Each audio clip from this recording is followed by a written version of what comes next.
Good day. Welcome to the Corey Morgan Show. Coming out of Calgary, Alberta. I didn't check the weather all the way across the country, but I do know in Calgary it's beautiful out there today for a February day. I still would like to eventually retire somewhere where it doesn't snow ever, but for the time being, I will be happy with how it's going out there right now. Boy, it's been a nice one. People can howl about global warming all they like. I say bring it on. It's fine by me. So yes, I got a good show ahead today, guys. I got Nadine Wellwood. She's going to come on and we're going to talk a bit about the Alberta pension plan. I mean, other provinces should look at that too. It's not gone away, though I think the government kind of didn't do really great in rolling it out, and they're kind of just putting it on the back burner for now, which is too bad because it really is a concept that needs to go somewhere. So we'll discuss that a little longer and see where it may be going. Be sure to use the comment scroll, guys. For those of you who are watching live, I see Wild Rose there and others. Throw me questions my way to my guests, or just give statements, or even chat with each other. I like to see that activity. Just again, try to keep things fairly civil. Now I'll move away from being civil and move on to one of my favorite subjects, and that's talking about public sector unions. Yeah, that's a common topic with me because I'm tired of them. I'm tired of a lot of the stuff they pull off. Not the people within them necessarily, but the unions themselves. So last week, the annual Calgary Teachers Convention was held. Every public school in the city was closed for Thursday and Friday as teachers gathered downtown, or at least ostensibly did. There's nothing new, and most professions hold conventions. That's fine. Gatherings of working peers can be very productive in keeping up with new trends and in sharing experiences. I was curious about something, though, and I asked on X why the Teachers Convention is scheduled in February just before a long weekend, when the event could be held at the beginning or the end of the school year so the students aren't disrupted, out of 2 more days of instruction. I mean, the average teacher, in Alberta, makes $82,000 a year. Not bad coin, plus a lot of benefits. The average Albertan salary, who's not a teacher, is about $70,000 a year. But on top of that, teachers work 50 fewer days per year, 50 working days per year less than any other profession. As they get summer off, fall break, Christmas break, spring break, I don't know, Arbor Day break, Ethel Merman's birthday break. They're always off for one thing or another. So is it unreasonable to ask them to set aside 2 days during a non-instructional period for their convention? Apparently that was unreasonable because the reaction to my question on X was nuclear, as accounts flew out of the woodwork to call me, of course, every name in the book and depicting all teachers as being living saints. And I know there's a lot of great teachers and it's hard work.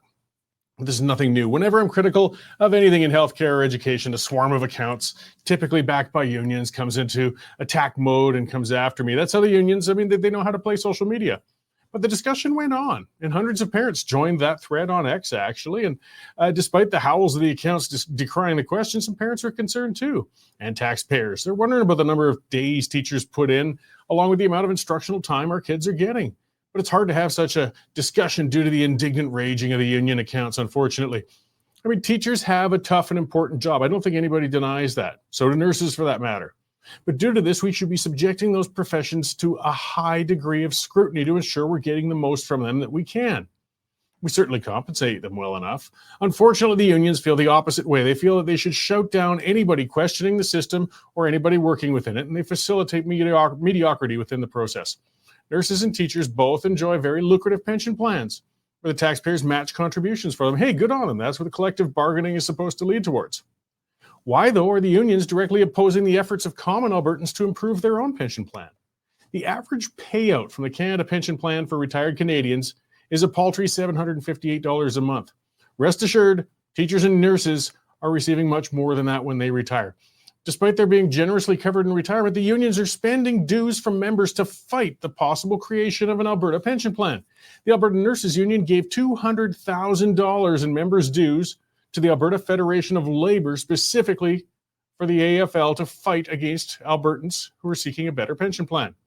Why do the unions oppose pension improvements for common citizens? Well, the bottom line is the unions don't care whatsoever about the fate of common citizens. They only care about union workers. And they want this financial state for non-union workers to be as miserable as possible because they're hoping those people will either join unions or form new ones. Private sector union membership's been falling for decades, and the public sector unions are trying to spur a union membership revival by stifling public pension plan reforms. It really does expose how self-serving public service unions are. Now, not all workers are equal. They have variable degrees of talent and work ethic. Some teachers are worth twice what they're making now. And come on, let's face it, some are just mailing it in. They should probably be kicked out and into a different profession. Separating the good from the bad is impossible in a union environment, however. Those who work hard eventually burn out as they watch the lazy standing next to them getting the same compensation.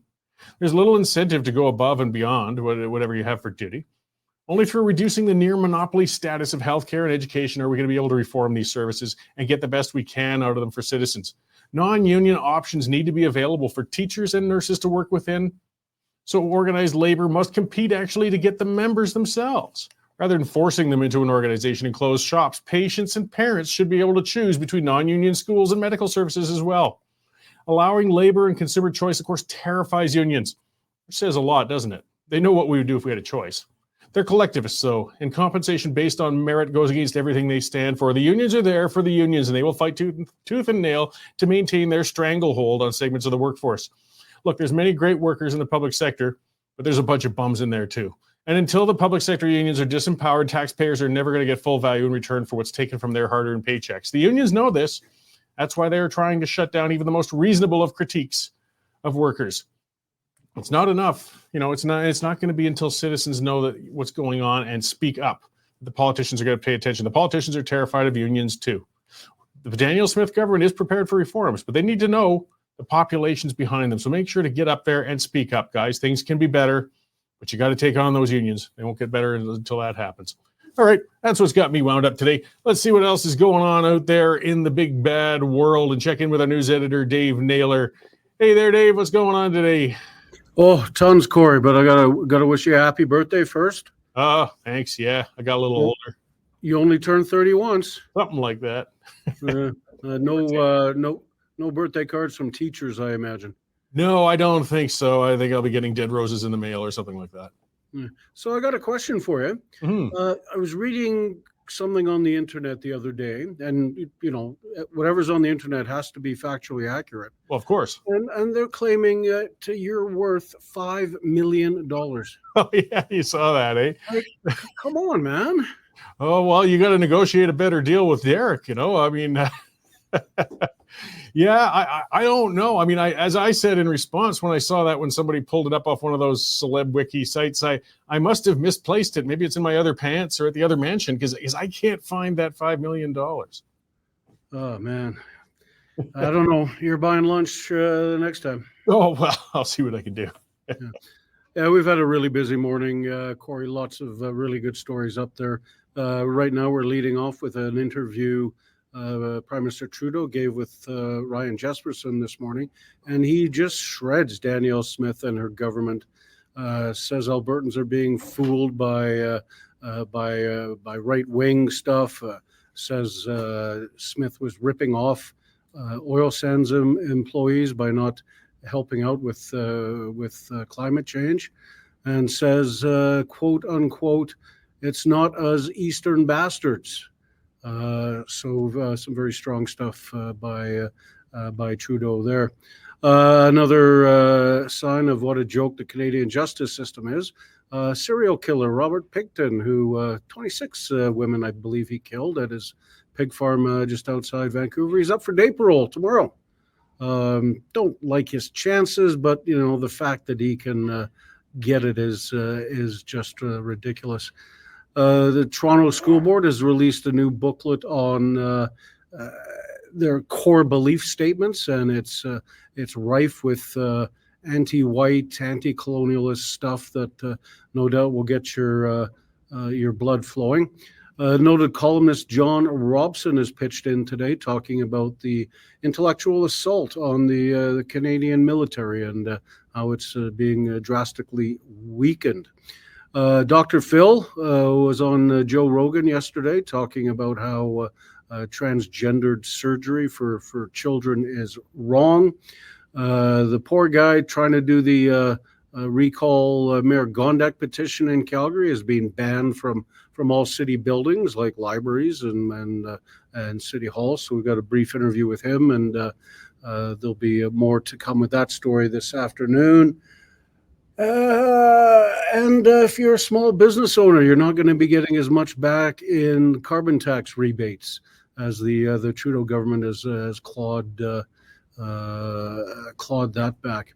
6:30 tonight, Nigel, the Premier Smith is giving an address to the the province on her future plans, and we'll have full coverage shortly after she starts speaking. Right on. That is quite a bit on the go there. You guys have been quite busy through this week. At least we don't have to search and scrape for stories. It's just a matter of trying to pick the top ones and get them up there. Exactly. You got to triage the news of the day. Right on. Well, thank you for the update. I'll let you get back to sifting and triaging with it, and I will talk to you after the show. Yeah, I understand we're on the pipeline together, so we'll see you then. You bet. All right. Thanks, Dave. Thank you, Corey. That is our news editor, Dave Naylor. And as you can see, yes, lots of stuff breaking and lots of stuff being written and lots of stuff going up on that website. We're independent media, folks. That means we don't take any tax dollars. We pride ourselves on that. We like that. It keeps us independent. It keeps it so we answer to you. We answer to the subscribers. But the only way we can do that is if you guys keep subscribing. And subscribers have been fantastic.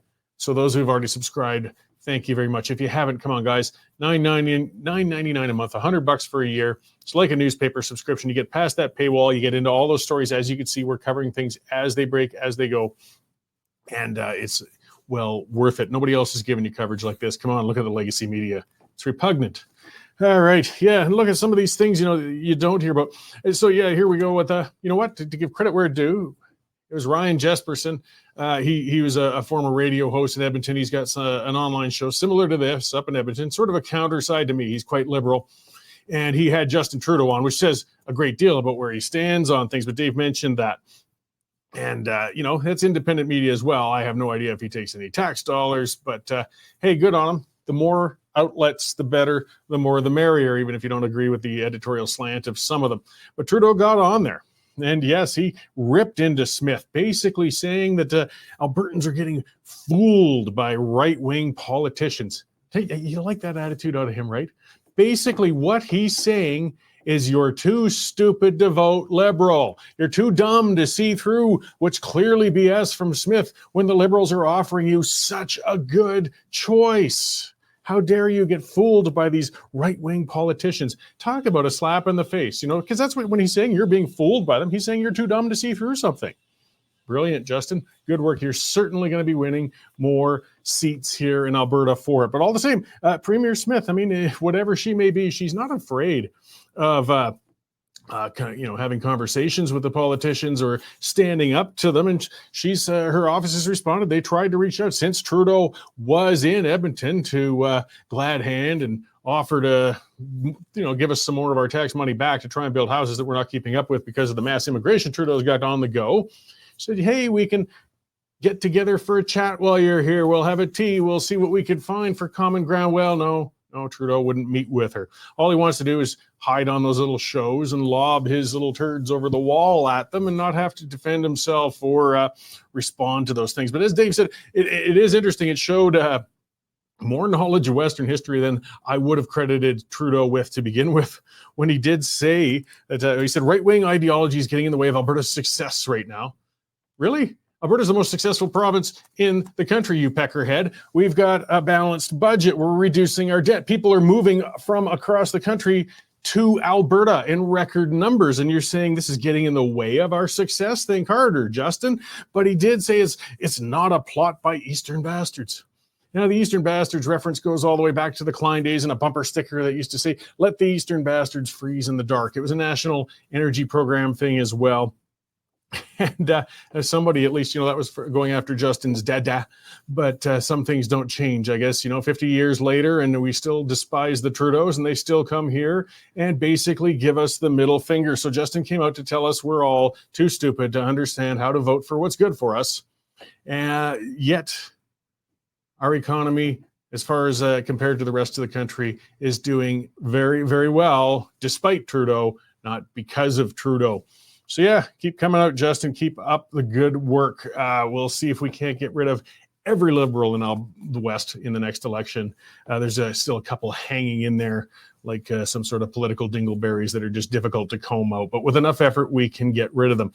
All right, enough of my ranting and raving about Justin. Let's get on to some other ranting and raving with a different face. We've got Nadine Wellwood on deck. She's going to come in. We're going to talk a bit about distancing ourselves from central Canada and the concept of setting up an Alberta pension plan. That was a big issue for a while when the study came out, but it seems to have kind of quieted down, but it's not gone, and it's still worth talking about. Hi, Nadine. Thanks for joining us today.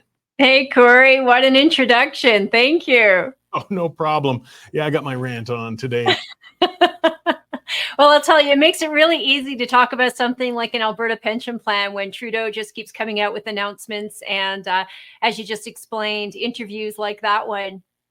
Well, yeah, it does show that, the central government doesn't have our interest at heart, no matter what they might claim. And they don't think terribly highly of us, at least not under Trudeau's leadership right now, that's for sure. And is it so unreasonable? Is it so selfish? Is it so nasty for Alberta to want perhaps to set up their own pension plan where, and perhaps make a better one than what's existing in the CPP, just like Quebec does? I don't hear them going and telling Quebecers they're too stupid to know what's good for them. Well, you don't hear Quebec crying to get back into the Canada pension plan either. So I think it goes both ways. Yeah. So, as I kind of said to start with, though, I'll let you kind of expand on it. The plan came into the fore. It sounded like the Smith government wanted to move with this. The study came out showing what potentially the province might be owed as far as any assets of the Canada pension plan are. But it really just seemed to kind of blow up. I mean, there was a lot of opposition immediately, which wasn't unexpected from mainstream media, opposition parties, and so on. But it seems like the Smith government kind of took their foot off the gas and they're moving on to other things for now. Yeah, I wouldn't disagree with that statement, but I mean, this is the reality of where we're at. Politicians are going to react and respond to the public. And so if this is something that Albertans want, this is something that Albertans are going to have to push to make sure that we actually do have an agenda, a referendum, and we are going to be the ones responsible for educating people to make informed decisions. And I think right now there's a lot of distrust of the government, which is obviously an obstacle that we have to overcome. And Justin Trudeau helps every which way he can to make that more obvious to Albertans that obviously the government at home here, if you trust it or don't trust Danielle Smith and the UCP, is somewhat irrelevant. I think it's an obvious fact that we cannot rely on the federal government and a centralized government in Ottawa to act in our best interests. So much easier to influence a government here at home. And then the other big obstacle I'm seeing is this false sense of security, where people just don't have the correct data and the correct information around the Canada pension plan. And so, again, if we want to make this happen, then it's we, the people, it's Albertans that are going to have to make sure that it does happen. Well, and that's part of what's up. Like one of the quick things that happened when the discussion came up was suddenly the Canada pension plan was trumpeted by defenders as being one of the best pension plans on earth. And we'd be insane to leave that plan. And why would we dare leave such a plan? But when you look at it, working an entire lifetime and contributing into it, and right now the average payout is less than $800 a month. I'm sorry, but that doesn't sound like a heck of a good plan to me. Yeah, well, the average individual who benefits from the Canada pension plan receives on average $758, and that's after 40 years of contributing. If you take a look at what that individual, had they contributed that money on their own, and then the flexibility, let's say in their own retirement savings plan, would have given them a lot more money with a lot more flexibility, money that they could have then left to their spouse or to their children, should they, die before having received the pension plan or afterwards. So the Canada pension plan, according to the Mercer report, which is a CFA, Chartered Financial Analyst report, only ranks 12, which is not bad, but it's not the best. Even when you look at the returns, I mean, the returns are not reflective of what people receive. So and here's two numbers that I'd really like to leave with people if we do nothing else today, is that one, there's $1.14 trillion of unfunded liabilities with the Canada pension plan. Nobody talks about that. It was hidden in the chief actuary report at the very, very end under acknowledgements. Well, I think that deserves a little bit more of attention than just an acknowledgement. And then the other fact that I really want to bring to people's attention is that come 2026, so just 2 years away, the chief actuary reports on this as well, that the expenditures for the Canada pension plan will exceed the benefits or the contributions. So not only do we have 1.14 trillion already, which has grown from 884 in 2019, and it's continuing to grow, it is actually going to just exponentially explode when the actual expenditures for the first time exceed the contributions that are coming in. Because what people don't realize is the Canada Pension Plan, the base, is a pay-as-you-go. So it's the people that are contributing today that are paying for the retirees. The retirees that think it's my money, your money was spent long ago. It is the people who are working today that are giving you your pension. Yeah, and to give some background, and I guess a little bit of credit where it's due, it used to be a pure pay-as-you-go pension plan until about 1997, and Jean Chrétien and Paul Martin did, well, the way they did it was by upping your contributions a great deal, but they did bring it to a point where they started to build a bit of a fund, finally. And it's to the point, as you said, there's still a tremendous unfunded liability, which means there's going to be a lot of retirees that need to be paid out eventually. And right now, there's about 33% of that is saved up in the fund. It's not enough to cover it. So as you said as well, they're going to have to increase the contribution rates if they want to continue to keep building that fund. And again, as we're saying, for not some really large payouts, really, when you look at it. But some of the question, and I see from Paradoxy asking as well, about when the federal government might give their numbers on what the amount of that fund Alberta might be entitled to, because that's another one of the big question marks that's up there. It did sound from that first report a little bit too generous. I understand it was a raw interpretation of the legislation where they came up with that number saying that Alberta would be entitled to over a third of the fund, but it did fall under the almost too good to be true sort of aspect of things. When and how do you think we could settle on what the amount Alberta would be entitled to if they left the fund? Well, I think that's actually going to end up in the courts, to be honest, because the federal government obviously does not want Alberta to leave. If they do that, we have the youngest demographic. So when you're looking at a pension plan of any sort, what they're looking at are three things. They're looking at immigration, they're looking at economy, they're looking at demographics, of which Alberta outperforms the rest of Canada on all of the above.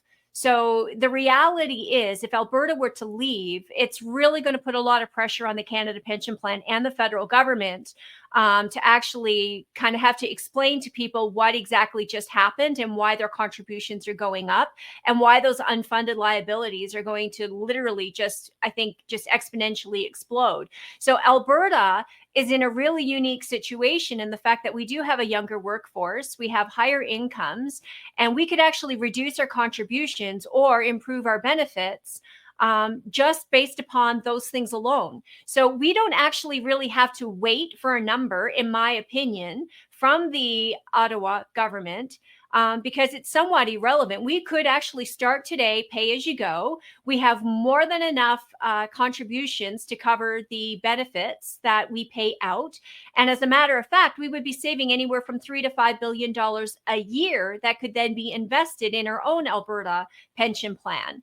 And so then whatever comes from Ottawa, whether it's, using a Trevor Tome number of 120 to 150 billion, or we use the LifeWorks number of 334 billion, I'm going, that's a bonus. We're already started, we're already established, we're ahead of the game. And now we get this huge influx of money that comes from the contributions that we've paid. LifeWorks calculation wasn't actually that out to lunch. I mean, it was prepared by Bill Morneau, who was the former finance minister for the Liberal Party of Canada. So people say it's not objective and it's, it's a stretch. Not really. And even when this was signed originally, Ontario and the premier at the time made sure that if Ontario or any province wanted to leave, they would leave with what they had contributed and what that money, had it been invested in their own pension plan, would look like. So is it going to end up in courts? Probably. I don't think the federal government's in any real hurry to give us that number, although they did specify that it should be coming sometime in the fall. But the reality is, Albertans, in my opinion, we shouldn't be waiting. We should be giving notice, take our 3 years, get ourselves organized, and then let them work out what that number should be. And when it comes, that's a great bonus. Yeah, well, I mean, another big aspect of this, one of the commenters, Wildrose, said, with that much money all at once, I'd be concerned the money be squandered. You mentioned earlier about trust. Like, this is something where there's one shot, though. They've got to make sure we trust government to properly set up a plan, because hey, even the most well-meaning of governments can screw up badly. And I mean, this is our retirement we're talking about. We really have to make sure that there is an airtight plan in place before Albertans are ready to leap. Even if the Canadian pension plan isn't great, they don't want to leap to one that's worse. No, we definitely don't want one that's worse. And I think we can actually set one up that's better, with better investment objectives, with better governance. And this is not rocket science. I mean, there are investment funds out there. There are pension funds out there that are doing a fantastic job, better than the Canada Pension Plan. And we just need to replicate a model that already exists and is already working well. And there's some parts of the Canada Pension Plan that do exactly that, and we can replicate those. So I think the big key thing here is to make sure that it's not politically interfered with. But I mean, obviously, there are still things that need some oversight, and you need to make some decisions on how this is going to run, what it's going to look like, what infrastructure, who's going to collect the contributions, who's going to pay out. But again, all of those things kind of already exist. I think Alberta's in a beautiful situation to be able to cherry pick exactly what we want and what we don't want, and to do it much, much better.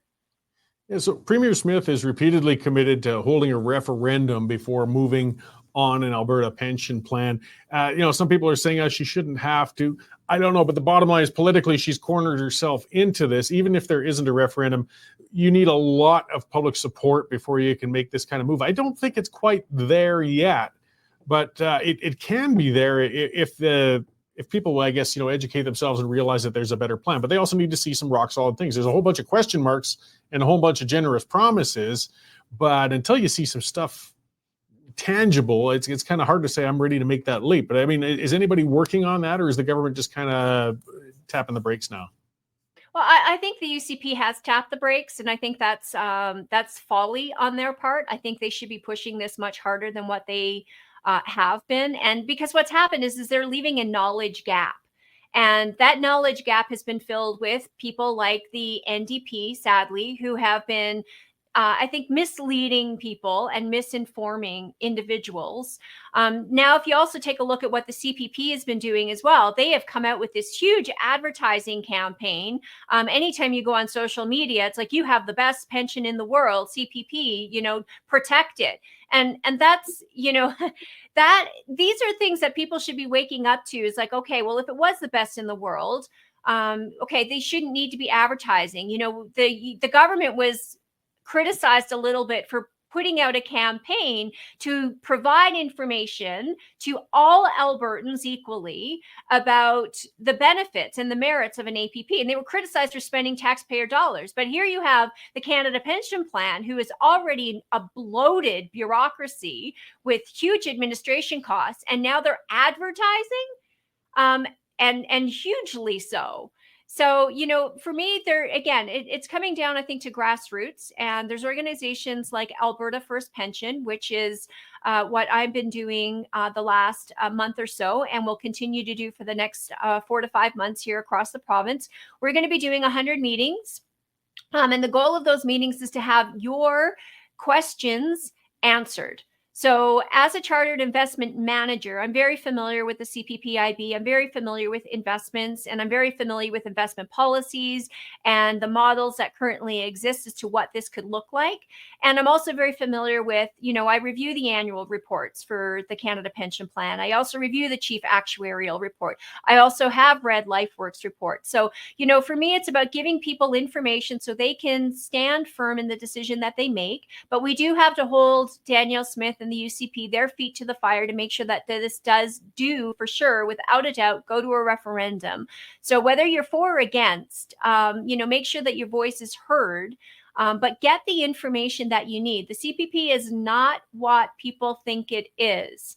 When you attend these meetings, there is truly a false sense of security, and that's due to lack of information. And shame on us. We should do a better job at educating people and giving them the actual facts and the data.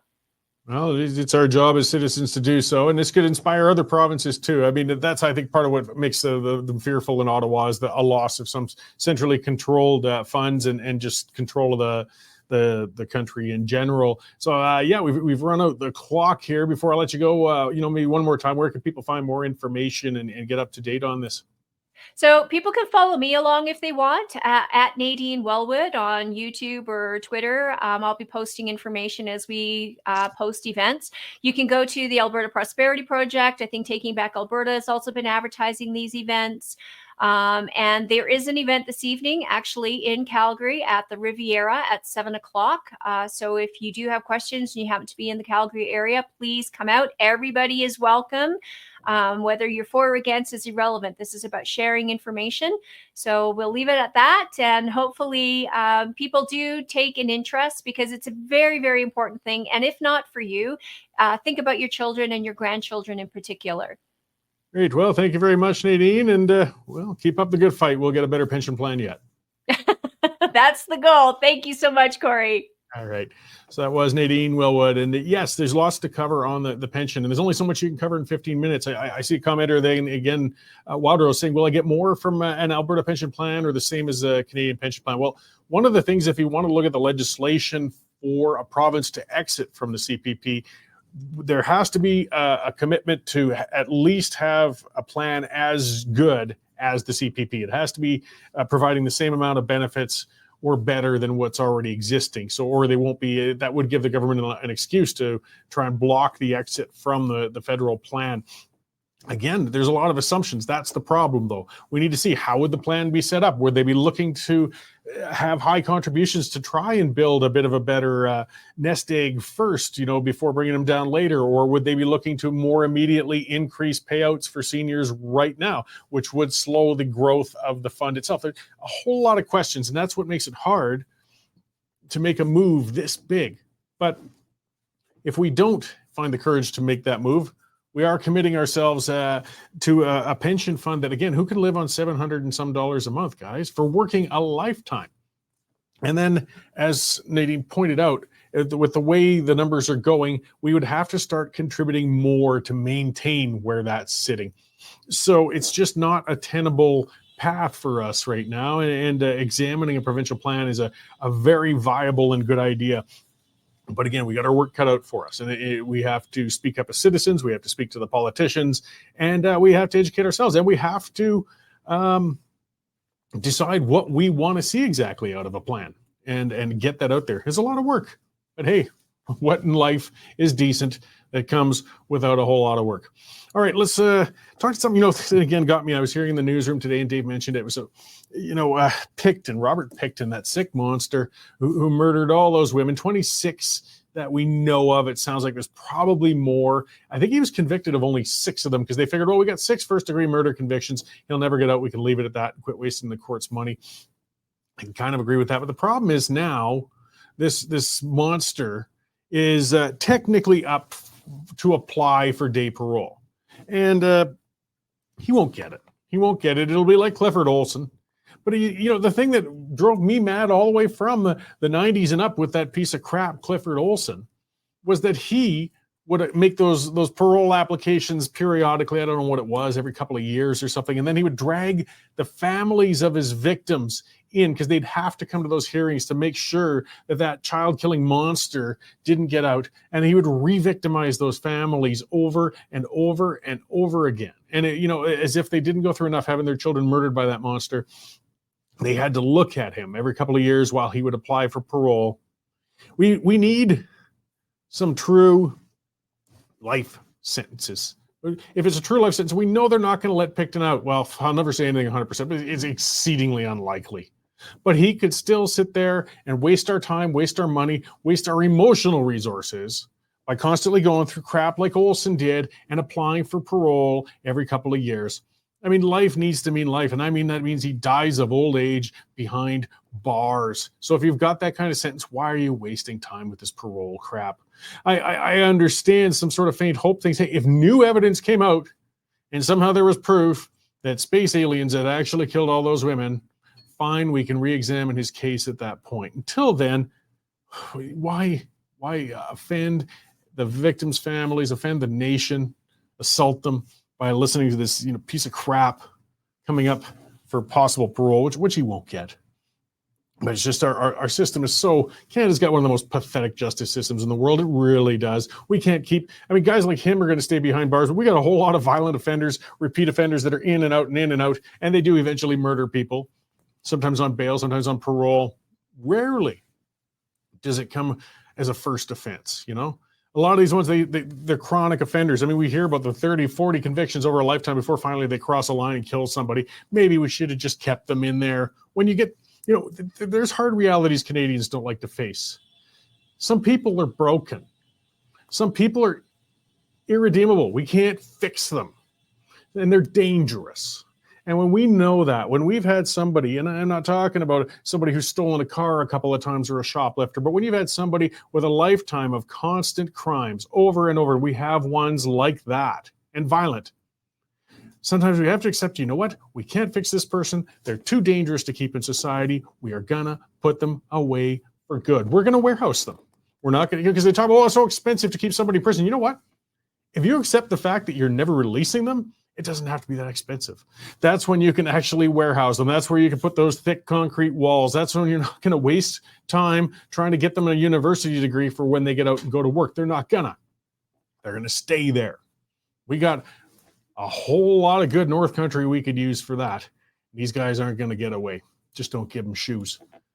But either way, our system is sick and we get victimized and live in fear by these repeat offenders. It's just maddening. I wrote a piece a couple of years ago. It was one of my most read columns in the Standard because over the course of 1 year, 3 mothers in Alberta were murdered in 1 year in Alberta. And all 3 of the murderers had, of course, been in and out of the prison system for serious crimes. Like if they'd have been kept in prison as they should have been in the first place, all of those mothers, along with one of the children who was murdered with one of those mothers, would still be alive today. But we let them out and the innocent paid the price. And the savages who did it very possibly might get out again. We got to change that. We really do. We say, I don't like big government. I don't like intrusive government. I don't like government in our face, but there's roles that government has. And the protection of the citizens from crime, from violence, that is a clear and definable role of the government. We should feel safe in the streets. We should know that if somebody crosses that line, if somebody is that dangerous, that the state will intervene and take them away from us so we don't have to be victimized by them. And our state is failing us in that badly, badly. Speaking of state failing us, here's actually kind of a good news story. This is unusual. So the cabinet is shelving a long-threatened bill to regulate truth and disinformation on the internet. Yeah, they've been talking about for a long time, we're going to regulate the internet. We're going to regulate the truth. We're going to bring in newspeak. We're going to make sure that people are charged. Yeah, they want to crack down when somebody says something they don't like. You stab a few people, well, we'll get you some therapy. But boy, you say something mean on the internet, we might really have to come after you. But this is according to Dominic LeBlanc, public safety minister. So Canadians consider the measure unconstitutional. Good. Yes, it's probably because it is. But that never has stopped the government from stepping on our rights, has it? But they are actually saying, you know what, we're not going to do it.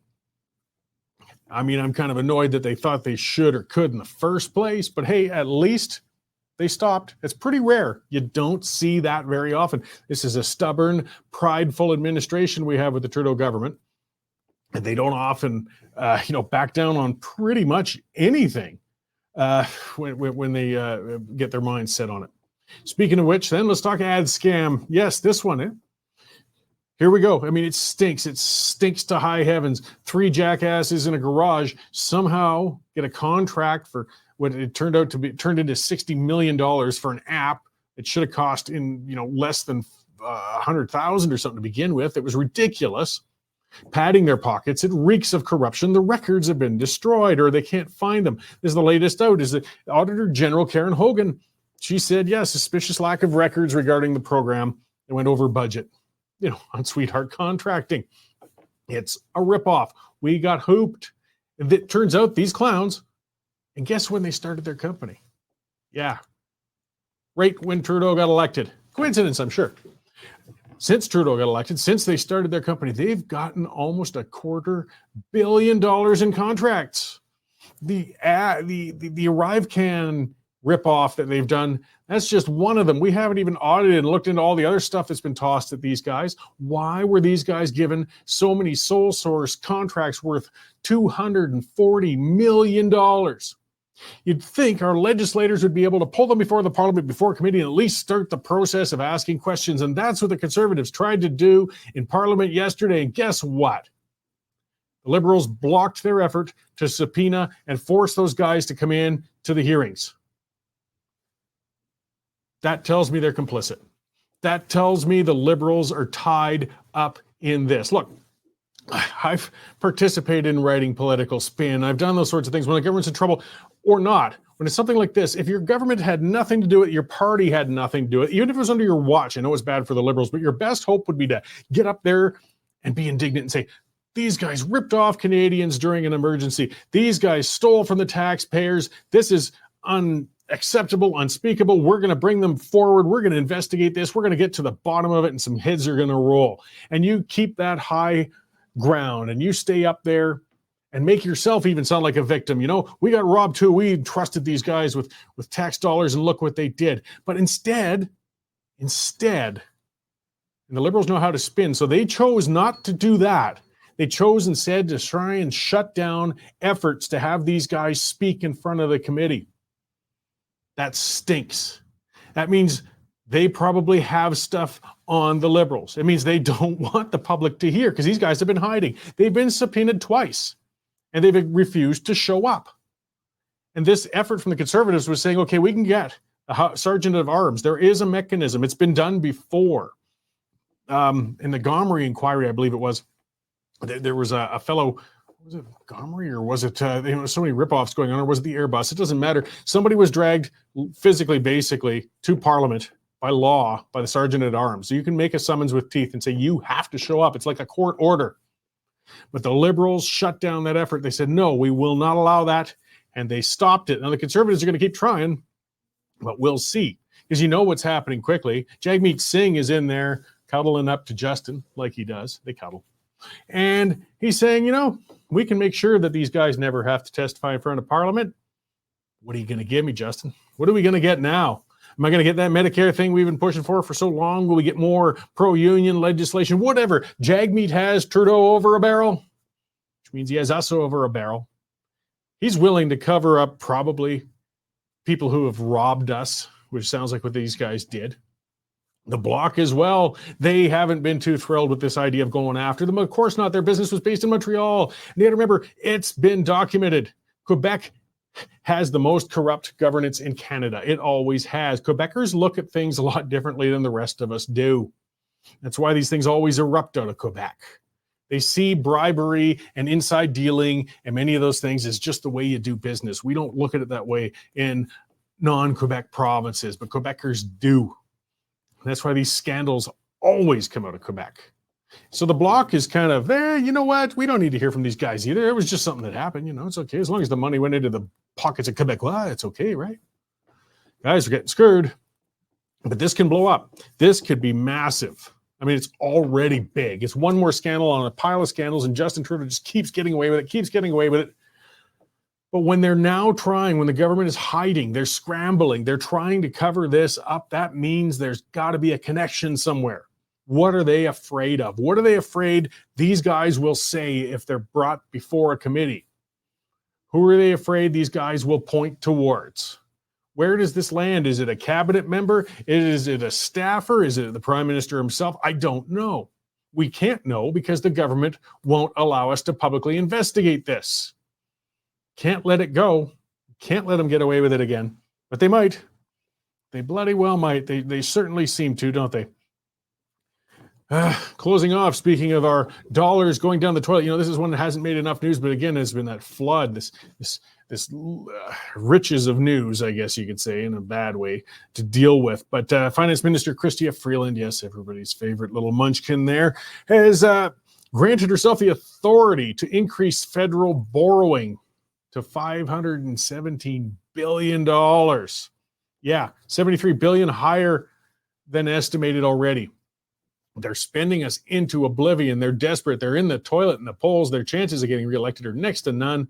They're hoping they can buy our love with borrowed money. They're borrowing on the backs of your children, or at the rate they're going, great-great-grandchildren, to try and buy your love and somehow survive the next election. And it's not going to happen, but they can sure cause a heck of a lot of damage while they're doing it. So they raised the federal debt ceiling from $1.168 trillion to $1.831 trillion. $1.831 trillion in a country of 40 million people. It's a massive amount, an almost insurmountable amount of debt that we pay for. We will pay for. We pay interest on it. We pay debt servicing costs. It's money flushed down the toilet. Welcome to Canada, guys. And you wonder why I talk about independence for the West. Well, though, again, as I said earlier, if citizens don't engage, if we don't pay attention, we don't take part, the West can screw itself just as effectively as Central Canada does. It's up to us. We got to stay engaged. We got to stay on top of it. We got to stay on top of the politicians. We have to get on the ground. We have to watch the news. As frustrating as it might be, as gray as it makes our hair, because it won't change if we don't try. Might fail even if we do try, but at least you tried. And we got to keep trying.